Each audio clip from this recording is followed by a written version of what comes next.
పవన్ కళ్యాణ్ గారు ఆయన దగ్గర ఒక బొమ్మ తప్ప ఆయనలో ఏమీ లేదు. ఆయన దగ్గర ఉంటే ఆయన ఇచ్చిన హామీలన్నీ నెరవేర్చం.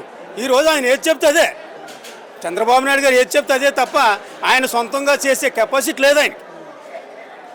పవన్ కళ్యాణ్ గారు గతంలో కల్తీ మద్యం అమ్మాయి జగన్ అనే ఒక మాట అన్నారు. ఇప్పుడు మళ్ళీ చంద్రబాబు నాయుడు గారిని ఎందుకు అనట్లేదు?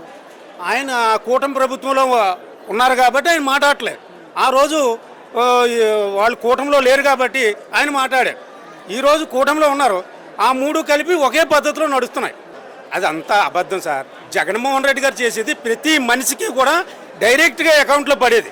ఈ వాళ్ళు ఏదండి అమ్మఒడి అందరికీ అన్నారు. ఒకటి పడితే 6,000, ఒకటి పడితే 3,000, ఇంకొకటి పడవడమే పూర్తి మానేసి.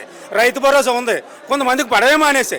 అవి ఎందుకు పడలేదండి? జగన్మోహన్ రెడ్డి గారు ఎవరైనా పడలేదని చెప్పారంటే మరి వాళ్ళేమో ఎంతమంది పిల్లలు ఉంటే అంతమందికి వేసామంటారు కదా. వాళ్ళు అంటారండి. ఎన్నోసార్లు అసెంబ్లీలో కూడా మొన్న చూపించారు, చాలామంది పడలేదు. ఇక్కడ మన శ్రీకాకుళం జిల్లాలో 3,000 పడ్డాయి ఒక మహిళకి. ఆవిడ డైరెక్ట్